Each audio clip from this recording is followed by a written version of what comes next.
Hey guys. Hey guys, what's up? So this is a different video. So usually these type of videos, I'm like talking about myself, but I have a guest with me today, and we're gonna talk about. I think I put it in the title. We're gonna talk about our Switch 2 wish list because the Switch 2 is popular, or that Switch 2 is gonna be popular maybe, and I just kind of want to talk about it. I wanted to have someone else with me. So Jeff, you want to introduce yourself, I guess? Yeah, I'm a friend of Perry's from college, and we're both major Nintendo fanboys.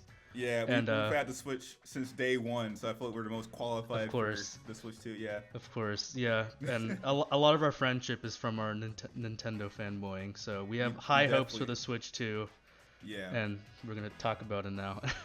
yeah. And this isn't really a pod. It's gonna be podcast style, but it's not really a podcast episode. I'm gonna have my. It's gonna be my old videos. I'm gonna have like some gameplay playing. So enjoy my terrible Tears of the Kingdom footage that's playing right now, probably. Yeah, no. So like I said, we're huge Nintendo fans. Oh, well, we both just said we're huge Nintendo fans. We've had our Switches since pretty much year one. I got my Switch at Christmas of 2017. When did you get your Switch, Jeff?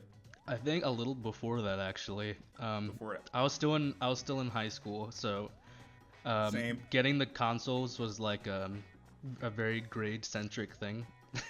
So they bought it, but I didn't get it till like months later. I got you. But I You're like, you eventually gotta get your yeah, GP up before we give yeah, this to you, son. you gotta get accepted to college first. That's crazy. But No, yeah, like go no, ahead, go ahead.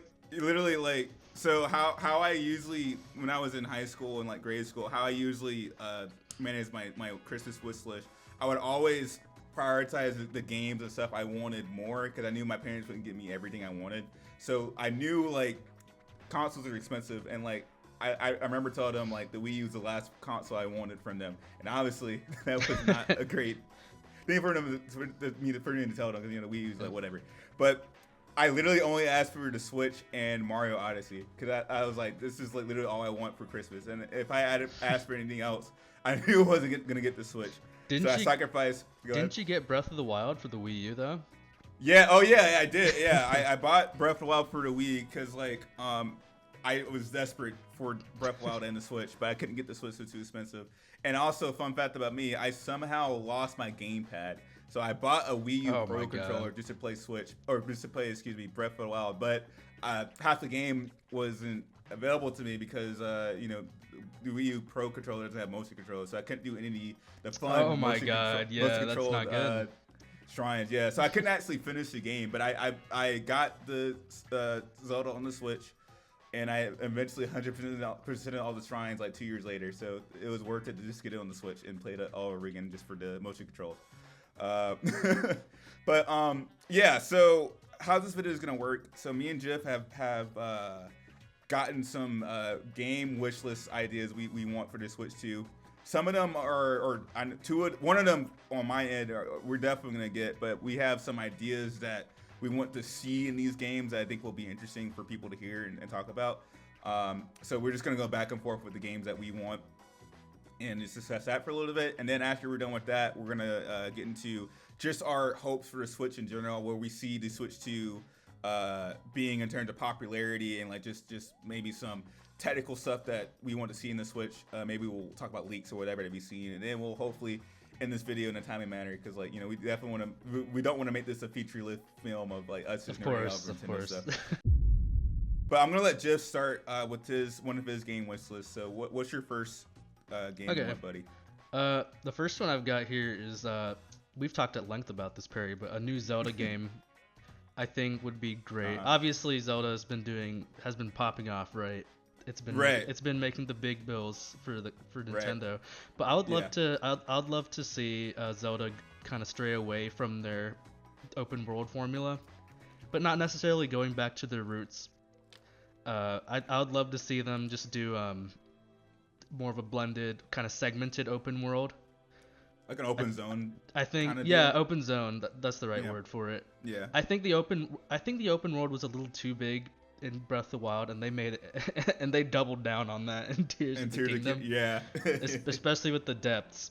If Yeah. anybody's gone there, it's Which the first you should trip is probably be crazy. seeing that in my gameplay right now, but yeah. Yeah, the depths are crazy on your first trip. I'll never forget that first dive, but then like 5 minutes later, I'm like, so what else is going on here?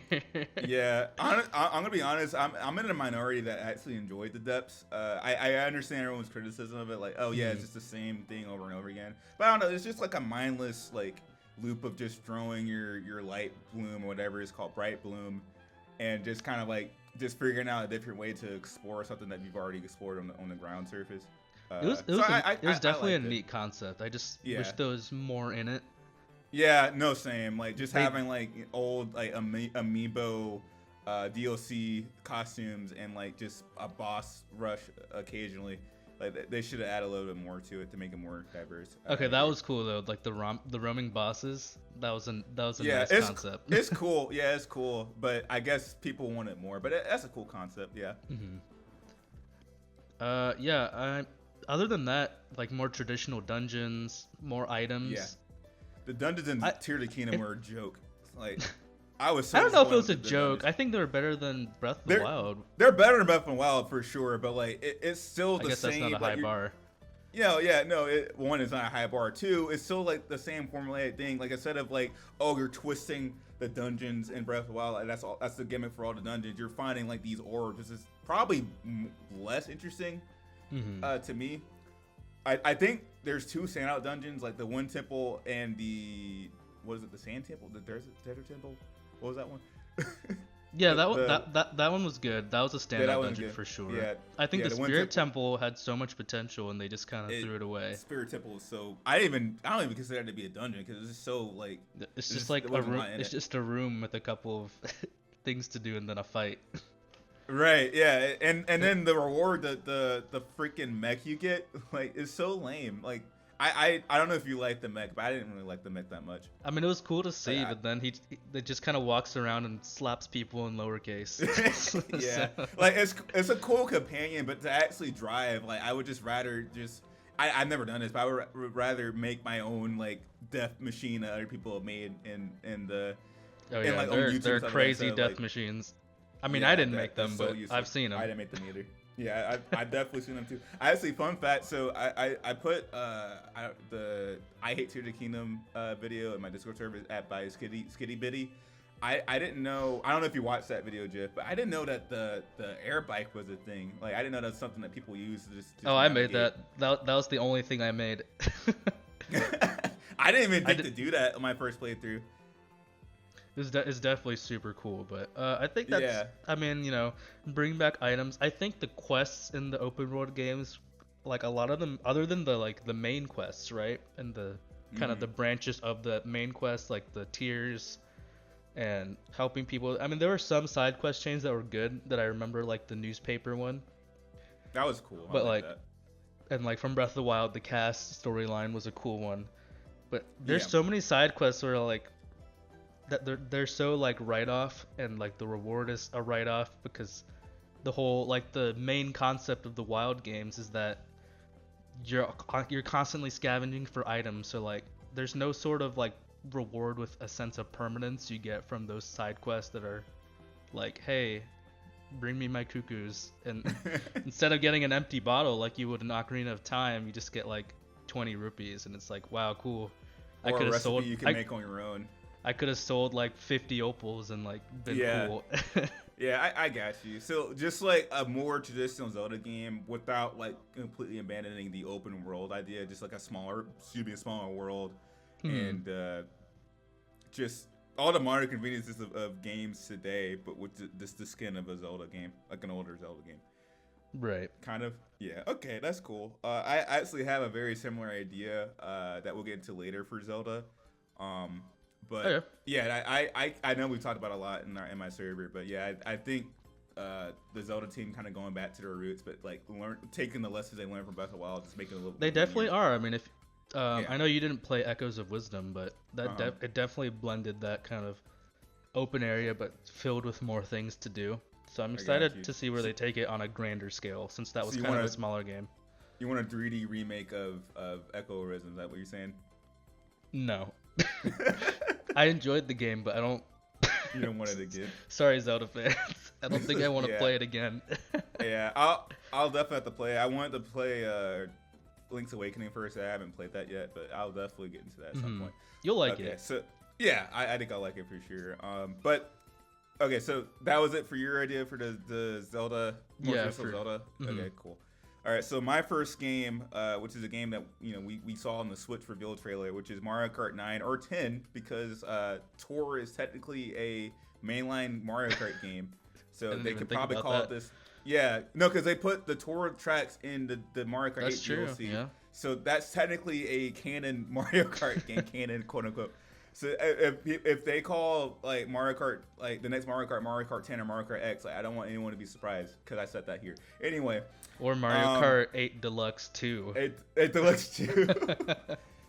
Deluxe featuring Dante from Devil May Cry and Knuckles. Okay. Oh, don't give me any ideas. Yeah, don't give it.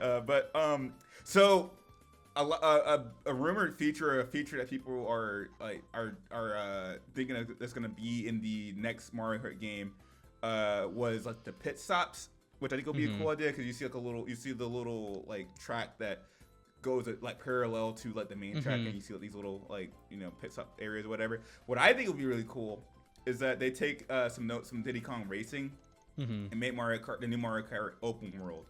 Or open zone, excuse me. So like just having like instead of you selecting things in the menu, you can just drive to the tracks that you want to go to instead of like set up a menu. And you can also do that too. You can make it like Shadow Generations where you can either go to the next level or the next tracks themselves, or you can just go to the menu and like choose it. You can have like best of both worlds of that. And then you can also have like little mini games you can do like collecting like collectibles or like whatever was in Diddy Kong Race. I've never played it. I just know that it was open world. But I think that'd be cool like to switch it up a little bit.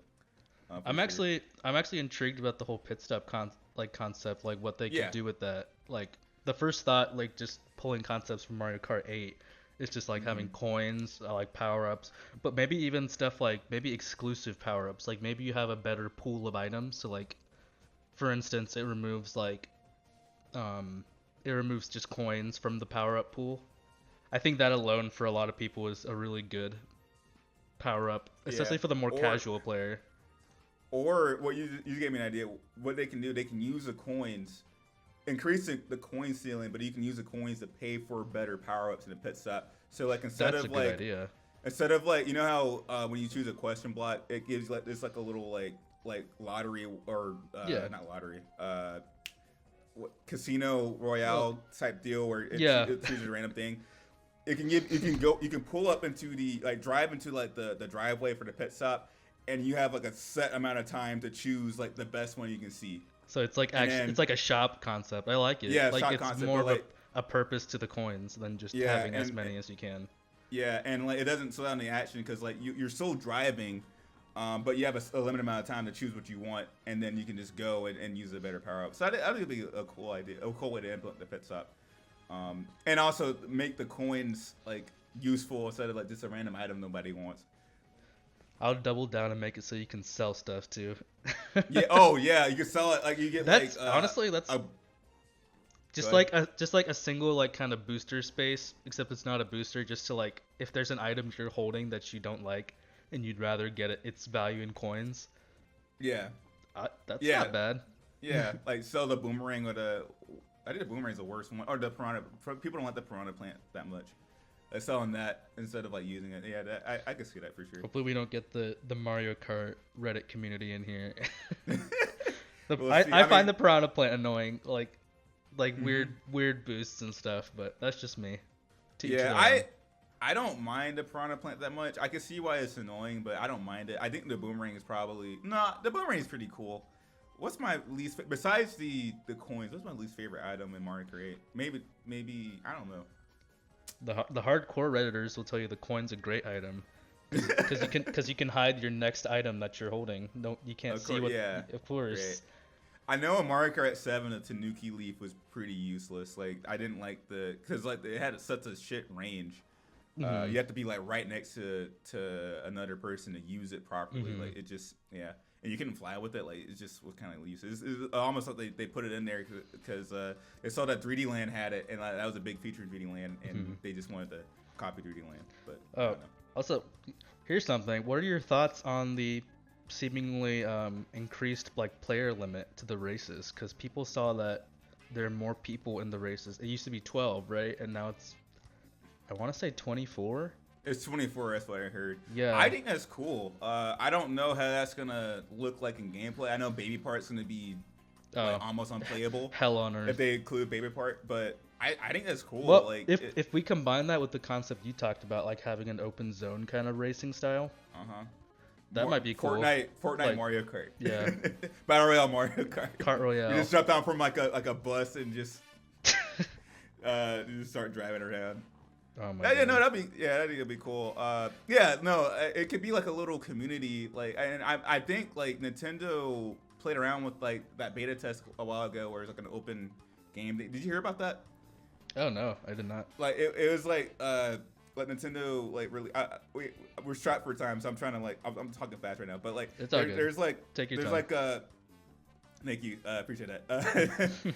There was like a so you remember how for when the Wii or not Wii Sports, Switch Sports came out and they let people beta test, but they were like, hey, don't film anything, don't stream this because this is private. Remember that? Yeah, people totally did that. Yeah, and people totally did. Nintendo did a similar thing with like a completely different game that was pretty much like an MMO type deal. And I don't remember the mechanics. It was like a space game where everyone was on like one planet and they had like tasks to do or something like that. So I wonder if we do get an open world Mario Kart, if we do get that, I wonder if it'll be similar to that or some sort of open world type game. It'll be really cool to see Nintendo like implement like an MMO type game that's like a more Nintendo-fied version of that. And not toxic like World of Warcraft or whatever people are playing right now. That'd be interesting. I mean, yeah, we definitely have to get some improvements to the online service, I think, to support an MMO. That's something they need to really work on. But yeah, that's my idea for this open world Mario Kart 8 or 9. So, Jith, you want to give us your second game idea or game wish list? This is not a game I play a lot of now, but I have a lot of fond memories of growing up playing these games or watching people play these games. But the Animal Crossing franchise, right. I know you didn't play it much, and I didn't play it much more than you did. Oh no, if we look at our hours, I definitely it was COVID, all right. I played it a lot. I can check it right now. Please don't check it. I'll check it, but I'm not gonna say. Okay. I'm checking it though. Continue it's fine. It's a lot more than you did. No, it definitely was. It definitely was. You're capping. Go ahead. Yeah, I'm trying to make myself look good. Yeah, I'm not one of those Animal Crossing players. I'm just kidding. There's nothing wrong with cozy games. I loved it at the time. It was a perfect release for COVID. Jesus, Jith. Yeah, whatever. I'm not gonna say it, but geez. But it rhymes with like fly brundred. No, it's not. It's not that much, but it's more than. It's definitely way more than me. Yeah. Okay, but like it came out at a perfect time, and I think that's right.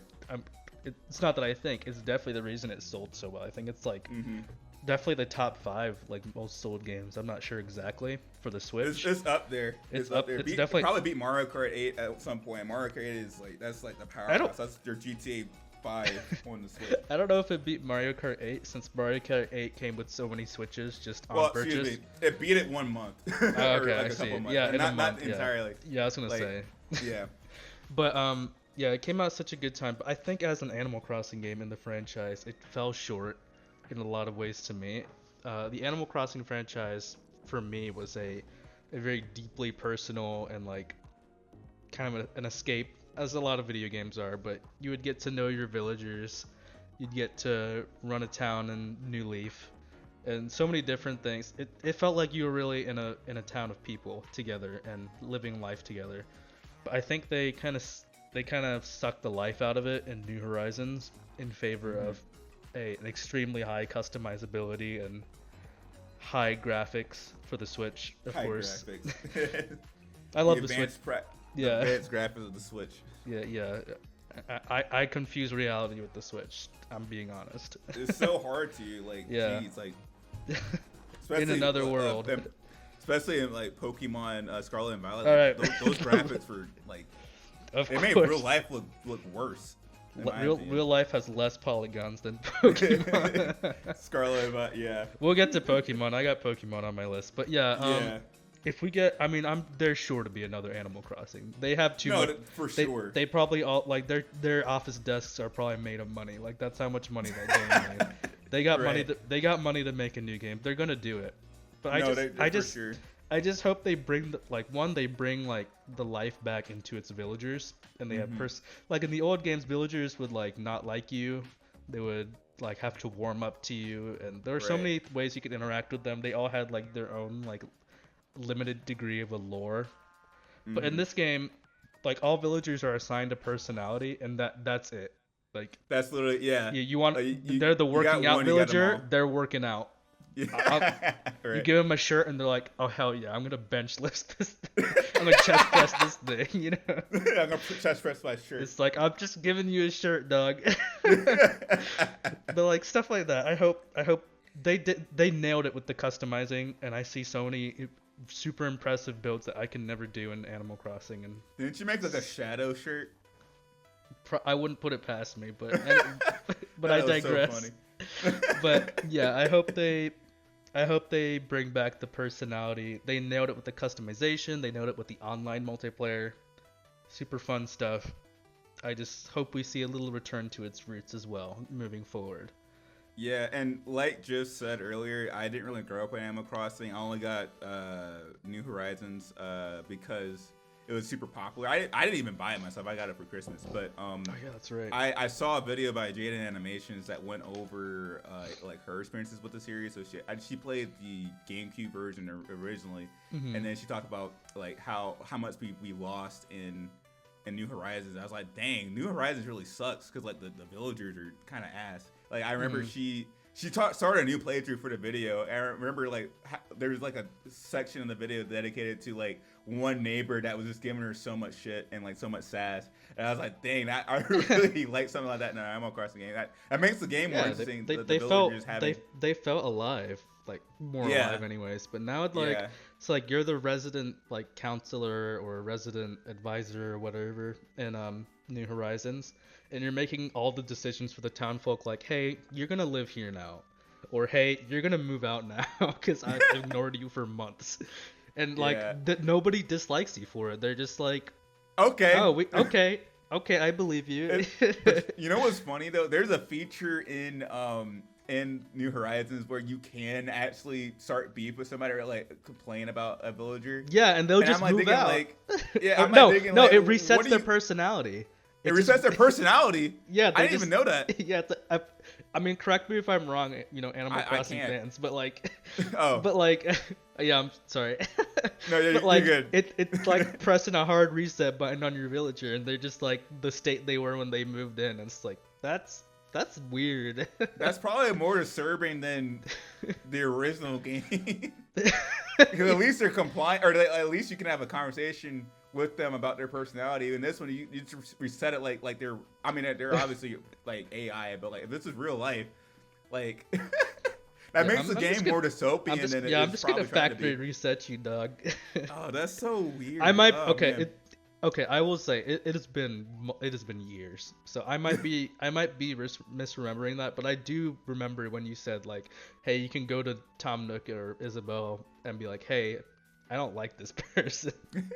And they're like, all right, I'm calling them to the principal's office. And they come out with like this blank myself, stare. Like, what about these villagers will I not like? Oh, like they already love you. Oh, he's getting too many gains. That's making me feel insecure about myself. Bitch, go touch grass. Like why are you complaining about you? Yeah, like Jesus Christ. But no, I think it's something we talked about too in my server as well. By the way, you should join my server. I'll put it in the description of this video. I don't think I've done that in my other video. I should probably go back and do that. Anyway, but yeah, no, I think making the villagers or whatever they're gonna be called in the next game have more personality would be a huge selling point for the next Animal Crossing when they inevitably make it. Do you have any other features you want to see, or like is that like the biggest one? Yeah, remove crafting. That was the most dumb decision we could have had. I'm sorry. Or make it like, more efficient, like bulk crafting or something. Like it was so annoying. I know the coffee shop was a big feature. Like put that in the base game. Why was that locked behind DLC? Like that made no sense. Like, Oh I yeah, had it the was Nintendo DLC. I Online. thought it was just an update. Yeah, I have the Nintendo Online, so I had it for free anyway. But like, still, like, that's just so dumb. Yeah, that is goofy. Yeah, goofy, silly Nintendo. Anything else? I really loved again like the customizability. They had like terraforming where you could like physically change the land or the water Oh of your yeah, island. yeah, That was was cool. such a neat idea, but like it's extremely time consuming. I've been watching a friend of mine stream Animal Crossing, and she's been it's a very painstaking process, and I can't fathom why you can't just do that. Like, hey, I'm gonna select this area and let's just erase all of it, right? Like I got you. give Animal Crossing villager a forklift. That's basically what I'm saying.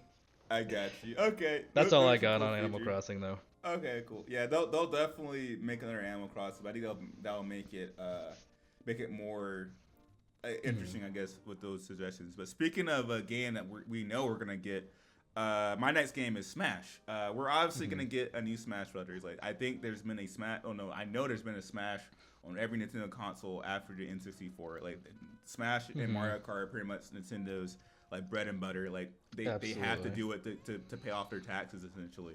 But the big problem that a lot of people in the Smash community are like thinking about when it comes to next Smash is like, how are they going to improve on Ultimate? Because like Ultimate is like the best version of Smash in terms of just content, because it has like all the fighters from the previous games in it. So it's like, where can you go from there? What can the gimmick be for next Smash Brothers? So I have two ideas I wanted to talk about. So the first one is probably the safest option that Nintendo probably will do, and that is, well, obviously you can't bring back all the characters. Well, maybe not. Obviously, maybe they can. I don't know. Nintendo has a lot of money now, so maybe they can bring back Snake and Banjo-Kazooie and Minecraft Steve or whatever. But like, I think like if they can't do that, I think what they should do is tweak or completely change the moveset of certain characters. So, for example, like a lot of like Sonic mains don't like Sonic's moveset in Ultimate, and it was cool. It's pretty much the same as it was in Brawl, and it was cool in Brawl. It's like, oh, it's like the classic Sonic move, like his moves from this classic series, and it's like, oh, but also Sonic is in Smash. Like, whoa, it's 2008. Whoa, that's crazy. He's fighting Mario. Wow, this could happen in the 90s. That's crazy. But now it's kind of like, okay, like Sonic's been in like five Olympics with Mario at this point. We're kind of over we're kind of over the spectacle of Mario and Sonic meeting each other. So like I feel like in the next game they should update his moveset. And also Ganondorf, like he's basically a clone of Captain Falcon, and that made sense in Melee when he first appeared, because I think he was like a secret character. I'm sure they were trying to like cut costs by just making him a clone of Captain Falcon. You know, Captain Falcon was already inside his character, so they're like, we'll just give him his moveset to save money. But you know, now, like I just said, Nintendo has more money. they don't have to cut costs. I actually did write down like a thing for Smash Bros. Would be a redesign for Ganondorf. Like it would be really cool if like we have like Breath of the Wild Link. Why don't we have Tears of the Kingdom Ganondorf? Like that would be pretty badass, like double swords or whatever. And even going back to Sonic, like we can add his moveset from Frontiers and give him a boost from the modern boost formula games. Like there's so much you can add now to these characters, and it's just like, oh, they're keeping it the same because like people are like so used to how these characters play. Let's not break what's already fixed, or let's not fix what's already been working or whatever. But like if you want to change things up for the next Smash game, you should probably update these like 10-plus-year-old characters at this point. And also add Waluigi, add like Shadow, add Dante, add the other characters you couldn't get. I also would think it'd be cool if they added some non-video game characters in it. Even I know they're not going to do that. So like add like Goku, add Iron Man, I think Goku is more likely than Iron Man or Superman, but like add like some other character. Like Goku will probably make the most sense because like he's like pretty much the most popular. Well, one of the most popular Japanese characters besides Mario. I know they're not going to do it, but I think it would be really cool. I'm sorry. Iron Man is so funny. Yeah, I mean, I just pulled that up my ass, but like, I know like, wanted Iron Man for whatever reason. I don't know why. But yeah, so I think that's like the safest thing Nintendo could do. My other idea was just to completely overhaul the gameplay. So like, just make it not a 2D platform fighter. Make it like like a 3D fighting arena, like Sparking Zero or something like that. That's which crazy. I don't know how you would do. I don't know how you would do that, and that'd be a huge risk if that didn't work. But like, I think that's probably like the best way to switch up Smash after Ultimate. I mean, you've definitely played a lot more Smash than I have, and you are more Yeah, I can knowledgeable look with the at my mechanics. hours. That is a huge change. Just Yeah, to the no, I don't know. foundation. Yeah, one that will make the gameplay more complicated because you're putting all these characters in a 3D space, so that You have the a whole extra idea of dimension Smash, to worry about. Yeah, exactly. So the whole idea of making the appeal of Smash is easy to pick up, but it's hard to master. When you add another dimension to it, it takes out the simplicity of it. But then you have to like make sure it's satisfying like the OG Smash, and make it appeal to a wide variety of people. Like, it's a huge risk for them to do something like that. Mm-hmm. But if it pays off, I think it'll be worth it. But I don't think they'll change the formula of Smash like that. Maybe they'll do something else that's a little bit safer. I mean, I think that's outrageously dangerous. If they were to entertain that idea, like maybe add it as a mode instead of just the entire game. Like, hey, here's a dimension. Here's another dimension. Take it. Take it or leave it. Take it or leave it. A lot of people are gonna leave it. But yeah, no, I think switching out the formula, maybe not exactly a 3D arena style fighter, but like just switching it up to make it like fresh from what we had before. I think it's the only way. Here's an idea: just keep it 2D, but add a third dimensional aspect to it. Does that make sense? Like having attacks that can kind of, I don't know how that would make it more 2D. Like, 2.5D or whatever. Yeah, like, I don't know. Because there's fighting games that do that. Or what they can do is they could so you know how like Donkey Kong and Mario, there's some 2D Mario levels that you can go in the foreground and in the background and all that stuff. Yeah, the Paper Mario games come to mind. Paper Mario games, yeah. You can maybe do something like that where you can like smash someone so far they go in like the back of the screen or something like that.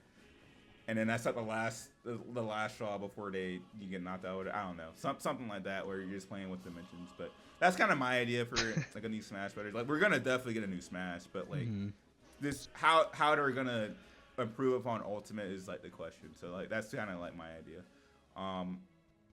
Okay, so what's your next? And is this your last game or is this your second to last game? Let's go second to last. Okay, yeah. Cool. All right, my next one is a topic of infamy in our Discord server, which you should join. is the good old Pokemon. No, I'm going to talk about another one, but go ahead. Those who know me know that I have a very let's say mixed feelings on recent games of Pokemon. Uh-huh. I think they've gotten extremely formulaic. They've gotten very lazy. And they pump out games at a rate that is too fast for games for quality's sake, right? Mm-hmm. I know that the Legends game, Legends A to Z, I think it's called, is a topic of excitement for the Switch 2, and I'm definitely cautiously excited. Mm-hmm. I'm definitely not going to buy it until I see reviews, of course. But well, I mean, you still bought Scarlet and Violet. Yeah, okay. Anyways. Well, I didn't. Okay. I was going to say I didn't buy it day one, but I did. You did get it. Hey, peer pressure's a terrible thing. Oh, yeah, okay? You did tell me. I did tell you that, yeah. Someone else was like, I'll play it with you. And I was like, okay. Take my $60. But I know people were very happy about the Legends Arceus game on Nintendo Switch. And I did have fun playing it, though the glaring Pokemon problems of the past decade did eventually shine through the novelty of an open zone game. But I'm still hopeful, especially for the diehard Pokemon fans, that they get a good game on the Switch 2. You know, the capabilities of the Switch 2 are, which we'll talk about later, I'm sure. But I hear a lot of people saying that they're comparable to a PS4 Pro. So I think it's really exciting to think what game devs will do with that, and I think Pokemon has the opportunity to do something great with this. Whether they do it or not is a separate question. They could, but I would love to see. They could pull Uno reverse with Power World and give the Pokemon trainer guns. Imagine they just release Power World. They're like, this is my gun. Yeah. But yeah. I mean, I would love to see just a beautiful Pokemon game. I feel like I don't know. I don't remember the last time I've booted up a Pokemon game and I was just like, God, this looks beautiful. God, and yeah, this looks better than real life. No. Yeah. But like you know, I don't know. I honestly don't remember that happening, to be honest. I've always loved the style of the games, especially like the Game Boy like pixel art style. Yeah. Those are incredibly nostalgic. I've played a lot of those games. But ever since the transition to 3D, I've always just kind of looked at it like, you know, it's fine, but like, yeah, it's and not like, amazing. I'm kind of a newer Pokemon fan compared to Jith and some other people like who are our age. My first Pokemon game was Sword and Shield, so that should tell you where I'm at with Pokemon. But I do know people have been wanting a console mainline Pokemon game for years, and we finally got it with the Switch, and it has not been living up to expectations. Like I would want that, honestly. I think the idea of Pokemon is a cool concept. Yeah, it's sold amazingly well. No, it did. So they can make an amazing game. They can make, and they have Pikachu money. Like they have Pikachu money. They got the Pikachu paycheck. You know? Exactly. Pokemon is literally one of the most profitable franchises of all time. They can make a beautiful game without even cutting half their cost in there. They put in exactly, but it doesn't want to, because they're like, oh, we can just save money by releasing the same cheap game over and over again. And I think Game Freak are starting to take the criticism that the Pokemon fans have given them and are starting to take more time with their games. But time will tell with if they actually know what they're doing or not. Yeah, we'll see. But I'm hopeful, not for me, but for the people who have stuck with Pokemon and have consumed all their media. I'm only on the games, yeah, right? And there are a lot of games I haven't bought recently, like the Diamond Pearl remakes. Diamond and Pearl was the first Pokemon game I started with, and then I went back and played the ones before. But I have a huge like nostalgic, like sentimental feeling for Diamond and Pearl. But I mean, I saw the remakes and I was like, this is incredibly overwhelming, and it cost $60. So yeah, and like I didn't play Pearl growing up, and I got the remake and I got so sick of it. Like I think I beat one trainer or gym leader and I was already like checked out. Like I had no interest in finishing. That, you know, that reminds me of another thing. I would love to see maybe like a difficulty setting to Pokemon. I mean, these video games are clearly designed for kids, right? And that's fine. Right. That is like the big audience. I think especially the mainline games, they've gotten so like hold my hand easy that I've started in the recent games I've started creating like arbitrary rules to make it harder. And even then it's not hard. Like for example, Scarlet and Violet, I picked my cute little water duck starter, I think Quaxley, and I never evolved him. He's the only Pokemon in my party to this day.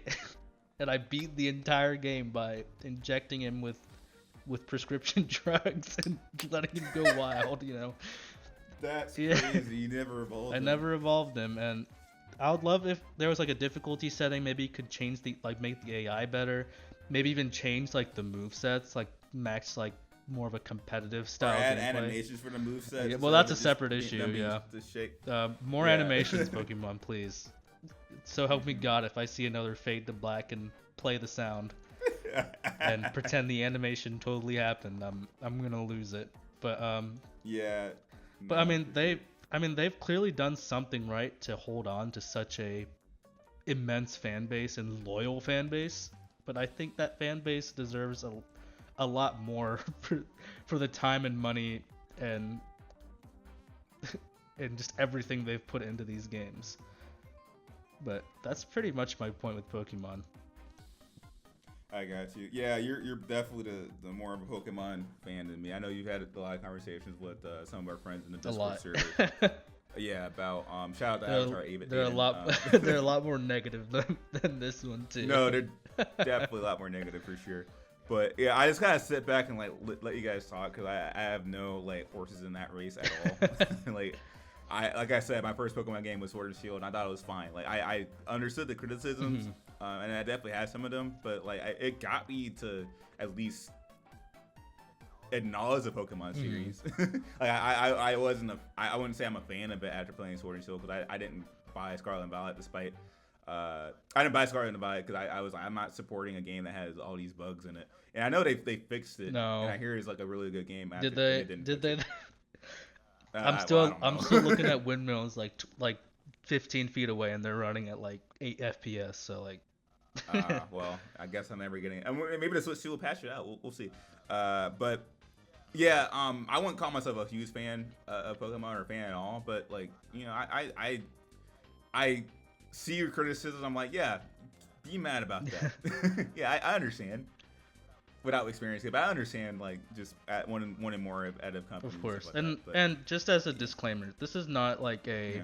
I'm not telling people like the Pokemon fans. I'm not saying you shouldn't enjoy this game because you're being offended right now. Like, it's okay to like the things you like. That is a-okay, and I'm not here to tell you shouldn't feel that way. These are just my feelings on the topic, and that's it.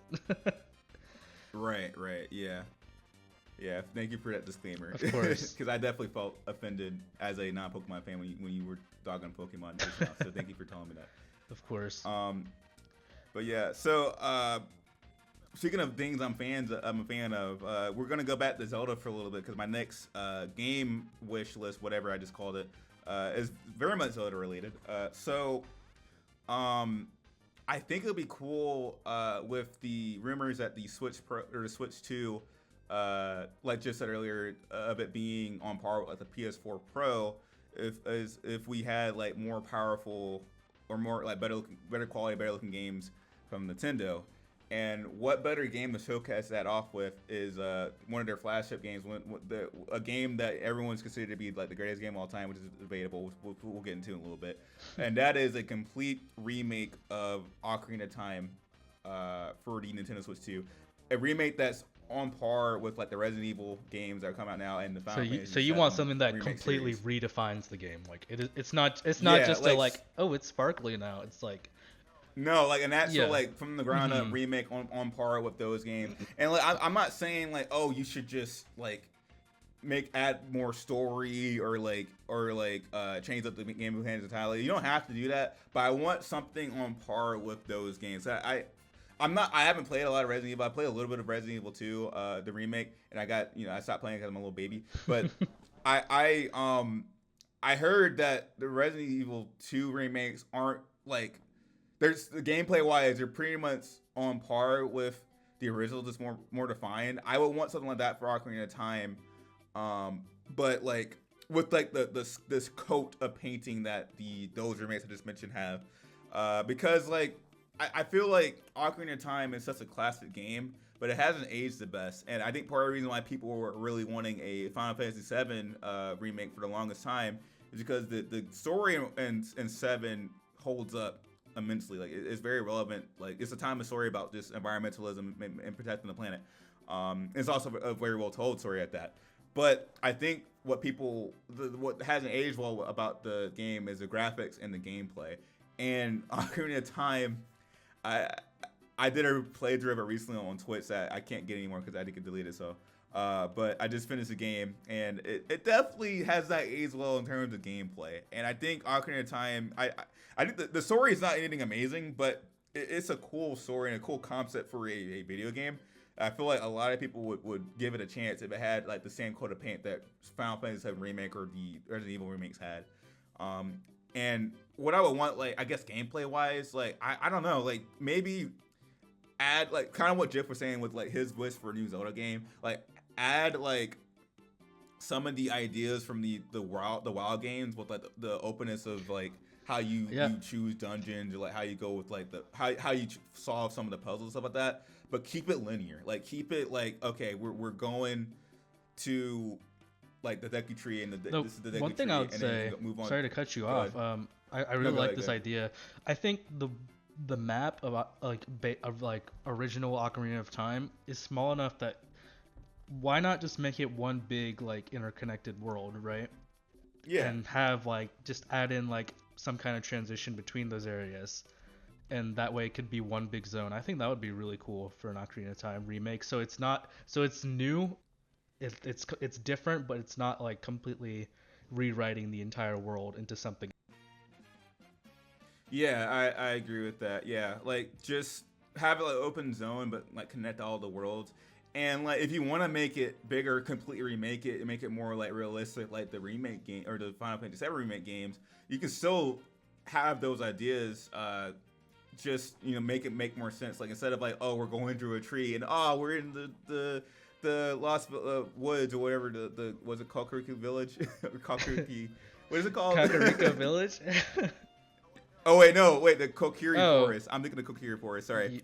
Like make us actually travel through a forest, make it more interconnected, and then we're here. Instead of like making like a tunnel like in the original game. It's something like that, and like give it like voice acting, good voice acting. Granted, like I mean the 7 remake they don't have amazing voice acting, but it's better than the WoW games. Have like cutscenes fully like all the budget, all the AAA cutscenes you can put in it. Just make the story feel like very grand, like how we experienced that as kids growing up. You were about to say something, Jeff? No, I was gonna say like, was the voice acting bad in the Wilds games?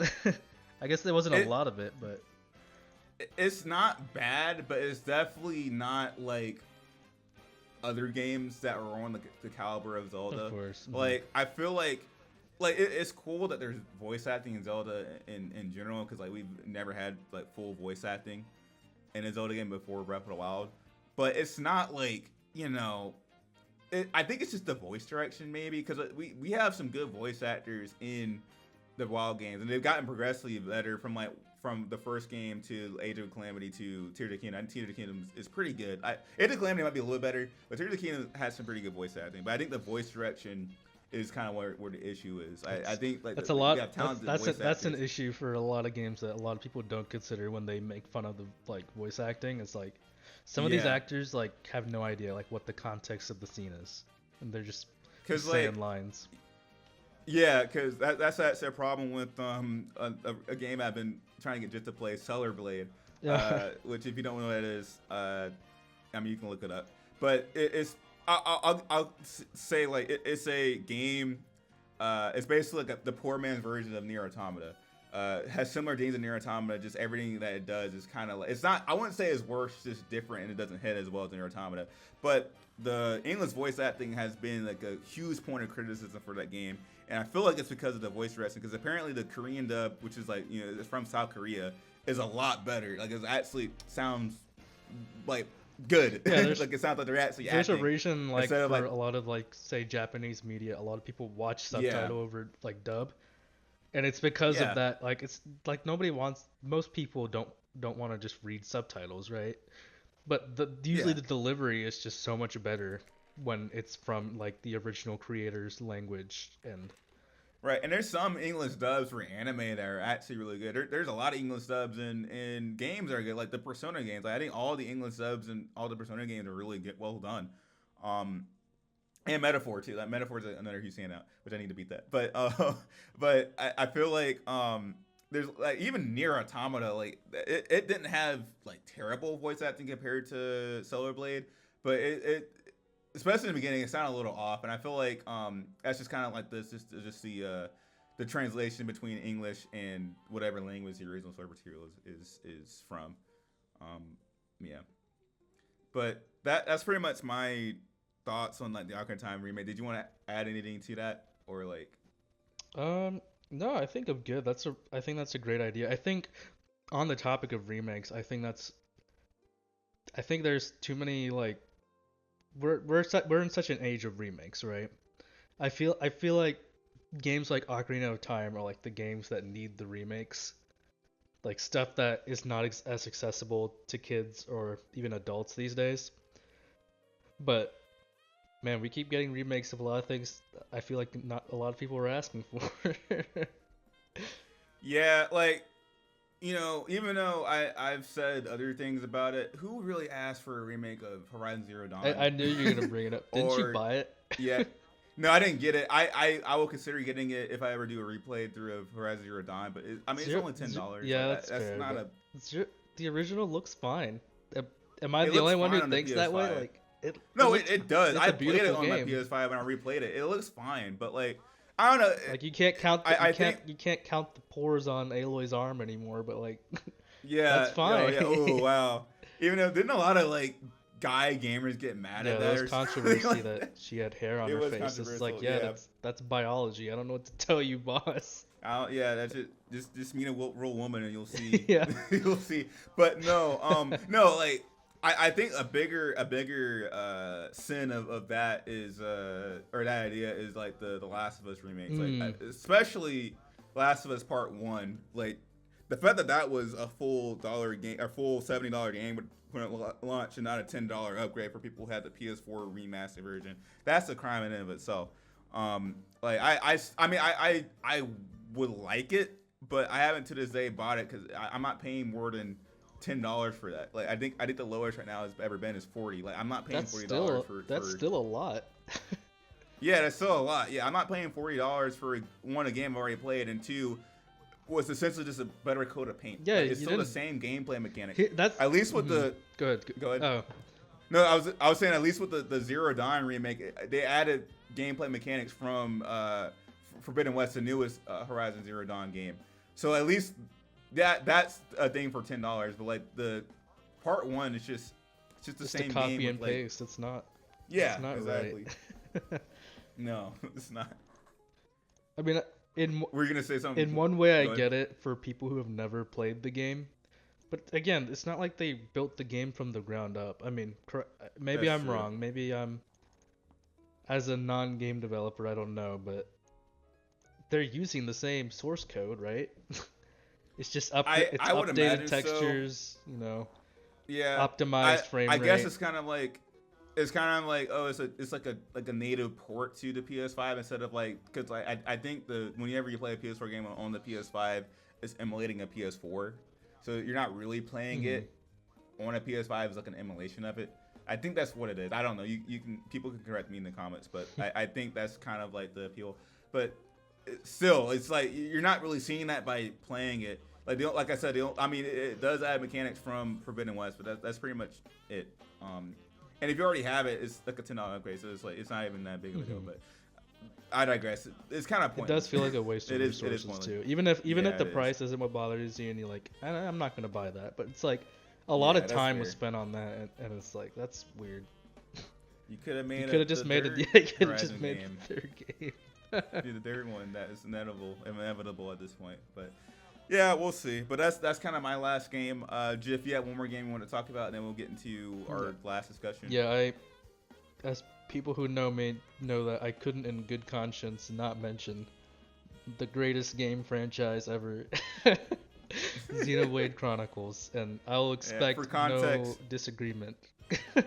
For context, like I want to say 75% of what we talk about in my Discord server is Xenoblade, and I didn't make it like that. I just so happen to have like a bunch of Xenoblade fans. We just didn't. And just asked the person that made me a Xenoblade fan, because he's the one that I have another story on top of this, but he's the one that wanted me to play the remake or the remastered Xenoblade Chronicles Definitive Edition on the Switch. Like, I probably wouldn't have even like batted an eye on that if Jith and our other friend didn't tell me that was a good game.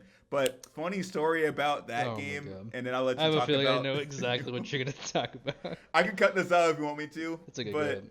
So Jith actually got a little bit of fame and clout, or like 50 seconds of fame, because Video Game Donkey did a video about toxic commentaries on video game reviews, and on the he brought up the IGN review of Xenoblade Chronicles Definitive Edition, and the comment that he chose for that video was just comment, and this man went off. Yeah, on IGN. Comment is too nice. It's fucking novel. It was like a college exhortation, or however you say that word. It was a gamer Karen. It was not my proudest moment. I'm not gonna delete it though, since it's a piece of history. It is a piece of history. Not a video game donkey is solidified. Did you get like people commenting? Yeah, people before people came, I like immediately commented like, yeah, I don't know what I was on. So something like that.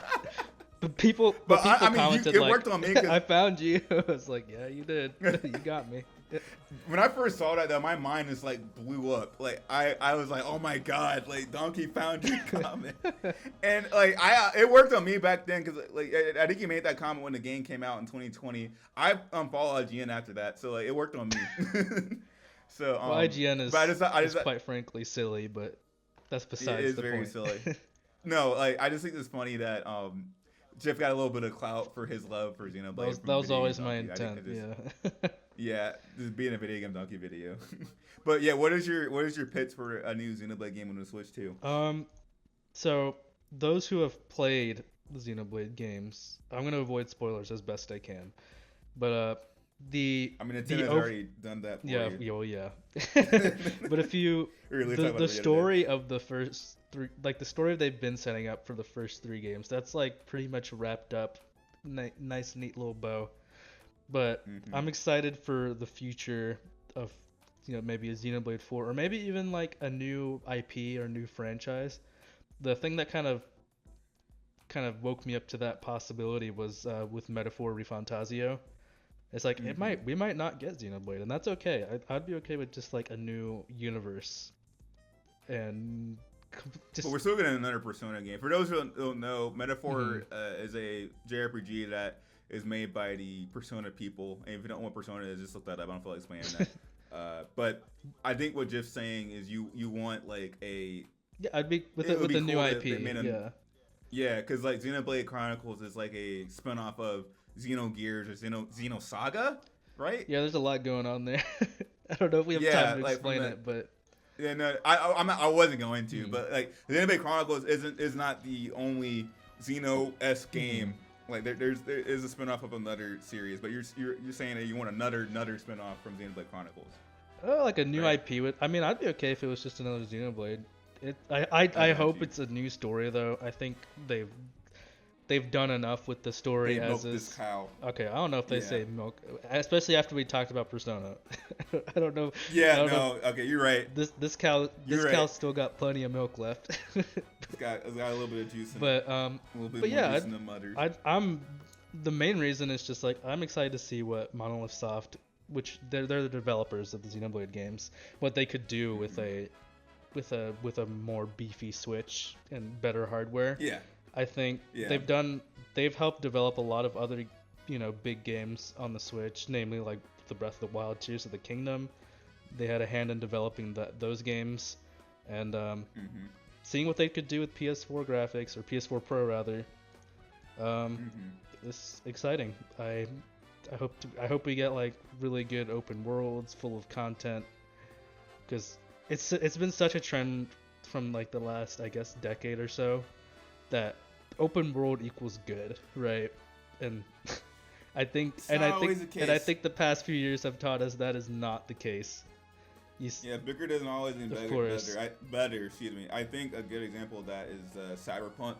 Really? Because that game is technically because that game was I think CD Projekt Red announced that it was smaller than The Witcher 3, but is a lot denser. Like there's a lot more to do. Like there's a lot more. You meant it as like as a positive. I thought you were gonna say like this world is too big and I don't like it. I meant like I meant in the concept of like an open world game. Like Cyberpunk is technically an open world game, but why that open world works is because there's so much to do within. It feels alive, and they've followed up on the. I mean, it's clearly from the people who made Witcher 3, because the side quests and like side stories are like they're all their own, like they have the plot that could satisfy another game's main story, right? Or so many of them, exactly. And they all have intricate like branching and decisions that you can make that all like, damn, this is crazy, right? And my point was like you don't have to have like a huge open world that's like the size of like 95% of the world and make that good. You can have a smaller open world, but it can still be good if you have stuff to do in it. Yeah, what we're saying is density is pretty nifty. Density is pretty cool. I agree. But yeah, no, and well, did you have more things to say about the Xenoblade? No, I'm good. I'm good. Yeah, and like, as a newer Xenoblade fan, I played all of them. I haven't played the DLC. I'm working on that. But they're all phenomenal games. If you haven't played them, I highly recommend it. And I would love to see what Monolith Software is able to do with like a new Xenoblade game on like more powerful hardware, because they were able to put a pretty sizable JRPG in the Wii, which has like the same amount of power as I don't even know, as like a flip phone. I don't know, that's probably too small. Like it basically has the same amount of power as a toaster at this point. Yeah. Like the fact that they're able to do anything with that kind of power alone is ridiculous. So imagine what they can do with like a PS4 like style or type device if the Switch 2 has that capacity. So I'm very excited to see what they do, and yeah, no, I'm anticipating the next Xenoblade game along with Jith and everyone else. Yeah, that's all the games I have to talk about. There are plenty of other games, but in respect of each other's time and your time, I think we're ready to move on. Yeah, I've already exceeded the gameplay footage that I had in my initial. Just put one thing on loop. Maybe I could do that, and hopefully no one will notice. But yeah, we're gonna move on. This will probably be a little bit of a shorter discussion because we've already exceeded the hour mark. Yeah, this took longer than I thought it was gonna be. But yeah, we're gonna move on to the next sections, which is like kind of our hopes for the Switch itself. Mm-hmm. So basically, what we're just gonna do, I think we can talk about the features that we've seen. And then we can talk about the, I guess, how popular we think this thing's going to be and like the longevity of it, and then we'll just end it there. So, did you have mechanics that you wanted to see, or like rumors that you wanted to talk about that you've seen, Jith?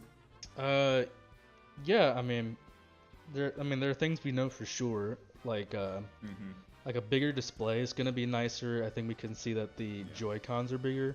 I'm really happy about that in particular, because the first Switch's Joy-Cons were way too small, and they're the size of a 3DS. Yeah, and if I played it for long enough, like my hands would start to hurt, like because I was just like, I'd have to keep like my fingers so close together. It was just an awkward thing to hold, and I had to get the Pro Controller, and the Pro Controller was so much better. But I don't think that should be like a requirement for people who have bigger hands, which is most not children. Most not children. Right.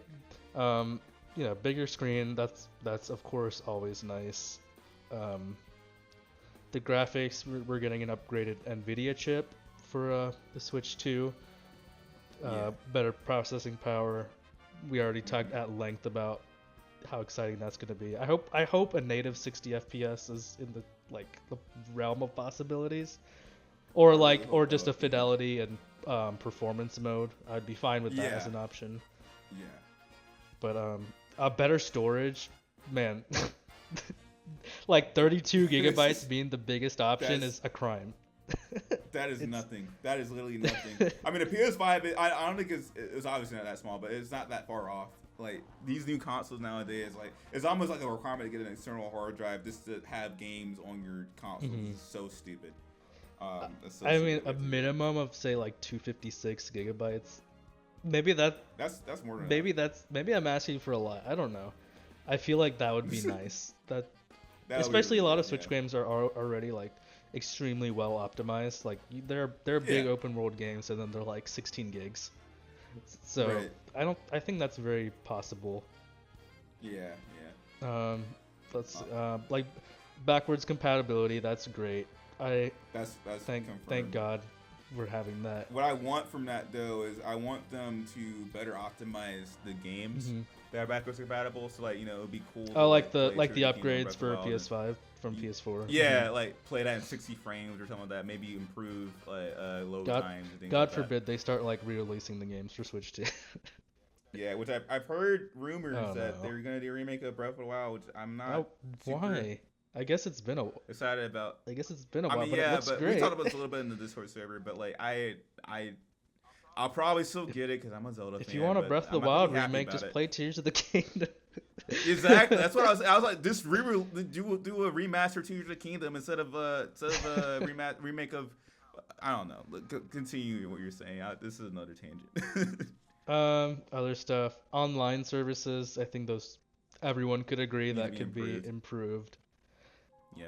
Also on top, I don't know if you put this on there, but on top of that, like actual like wallpapers or like Yes, themes for a 100%. Like Switch. the 3DS Like I nailed it, remember and then like like the PS4 had great ones. And I feel like yeah all the yeah they consoles were did missing the themes, and those were cool. yeah, which is like yeah it's like kind of like we just have black and I white and remember like I remember people were like saying oh the next patch update we're gonna get actual themes. Never happened. It's been 8 years later. Never I happened. remember back when we hung out at like your dorm and stuff, you had like the Uh, Persona 5 theme on your PS4, oh and yeah it on was my so PS4. cool. I was like, damn, No, it that looks so was. awesome. Like, what happened? Yeah, no, and I can't put those on my PS5 because it doesn't have it. Because like what was cool about that is when you played on the PS5, if you beat a palace if you played on the PS4, excuse me, if you beat a palace in Persona 5 Royal, you get an email from PlayStation of a code to like you can put on your PS4 and get those themes, which I didn't know that was a feature until Oh, I got that's so emails. cool. So yeah, it's so cool. Like I miss That makes it feel out of like so much PS5, more personal. PS4. Like, hey, these Yeah, guys, no. this multi-million-dollar corporation really does care about me. Look, they used my name in the email. Oh my gosh. Oh, they really do care. And you get like certain trophies. Like if you 100% the game, you get like a theme that's themed around Maruki and like Oh, that's cool. not the prisoners, the Caroline and Justine. Yeah, the Velvet, the Velvet Ring not the people. prisoners. Yeah, yeah. Yeah, they're not prisoners, they're the wardens. Of Excuse me, course. my bad. Yeah, but yeah, no, I missed that too. I want the themes, but sorry, continue. Was that one of your things on your wish list? I mean, it's like kind of all part of it, yeah. I got you. I hope like the battery like longevity is better. I think them using, I'm pretty sure they're switching to SSD storage, which is solid state drive, and Solid state. Yeah. and that's just kind of a growing requirement of all like modern age games these days because it's so much faster and streamlined to like for loading times and texture all this kind of stuff. So I'm hoping that switch is gonna make the battery last like degrade a lot slower. Cause now when I play look, granted, I have a Switch that was gotten at release, and Right. and she is hurting.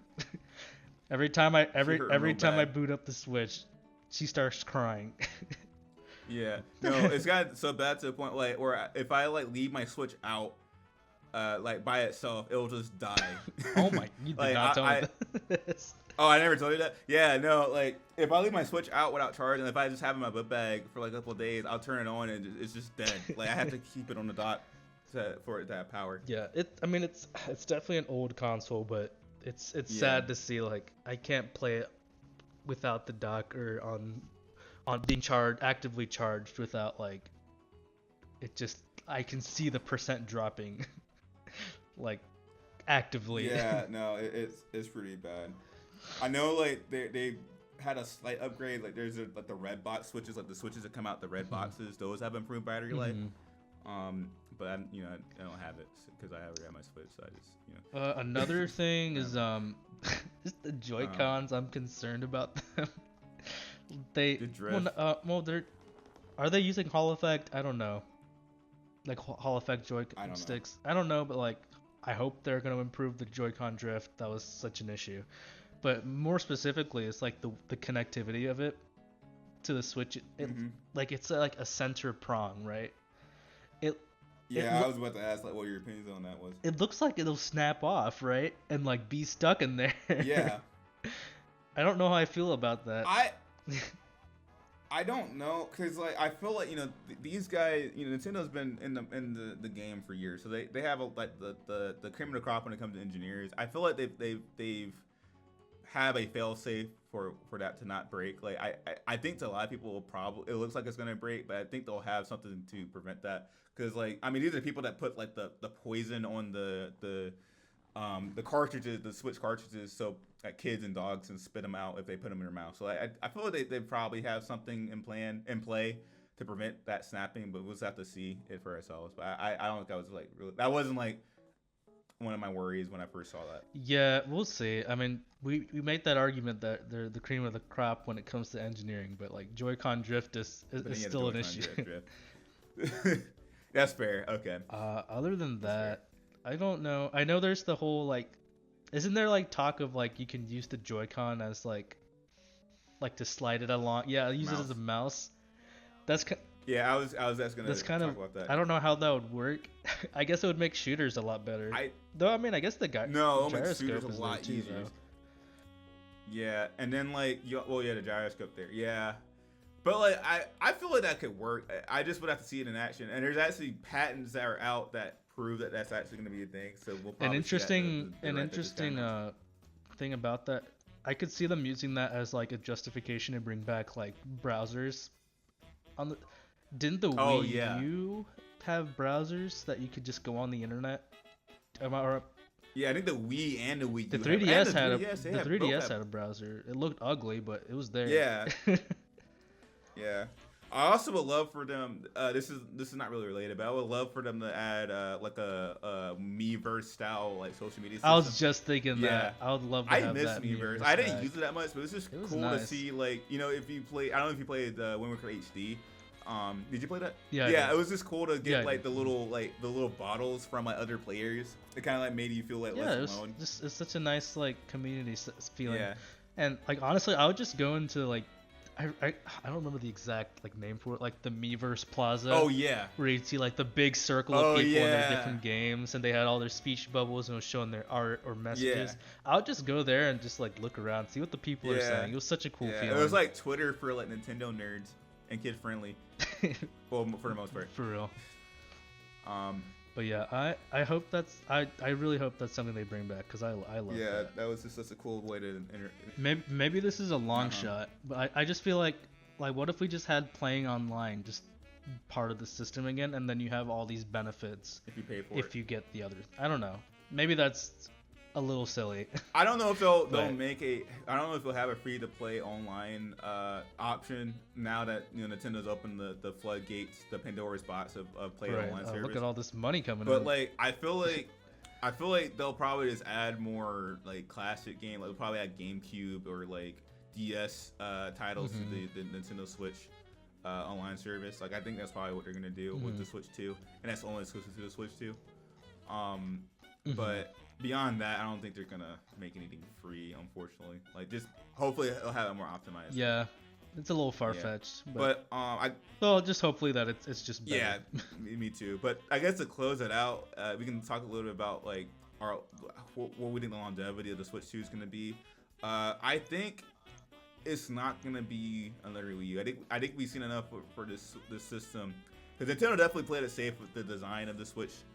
Too, because they, I think the biggest issue with the Wii U is that people didn't really know it was a console in and of itself, because all Nintendo did was advertise the gamepad. The marketing was atrocious for the Wii U. So like I think people just assumed the Wii U was just a gamepad and not a full new console. And on top of that, the gamepad was pretty much the full focus for the console. And it's just kind of hard to optimize like 2-screen gameplay for these AAA games like that. Like, it's not like the DS where it's like, it's like smaller hardware, so you can like get a little quirky with your gameplay features. Like, how are you gonna like put GTA 5 on a Wii U and make it make sense to have like 2 screens? Like, maybe you can put a map on it, but that's pretty much it. And I think that Nintendo saw that with the Switch, and it was like, okay, let's just make it 1 screen, but the gimmick is you can just bring it anywhere you want.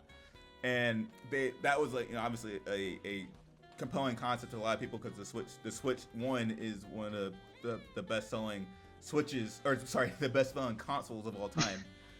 So I think them playing it safe with the Switch 2 by just making it a better Switch 1 is the smartest like decision they can make. Yeah, I mean, why fix what's broken? And I know a lot of people were complaining like, oh, like Nintendo's not like they're not being creative, not being innovative anymore. Like they're just kind of following their laws and stuff like that. To be fair, people who want to complain are always gonna complain. Exactly. Yeah. Like, I think my biggest complaint is that they didn't call it a Super Nintendo Switch, because like they could have just gone back to the roots with like the NES and the Super NES and just call it a Super Nintendo Switch. But calling it a Switch is that makes the most sense. They could have called it Super Nintendo Switcher. Switcher, or like the new Nintendo Switch, like how they had on the new 3DS. I like that. Yeah. But no, the Switch 2 has a good ring to it. Like, It's fine. PlayStation 2, Xbox has their own issues with that, but that works for them, so whatever. But I think the Switch 2 will be successful. I don't think it's going to be as successful as the Switch 1 from the start. I guess time will tell with that statement. But I mean, well, yeah. I mean, I think there's a lot of things harming like the sales. Is like, as much as we like backwards compatibility, that hurts sales, right?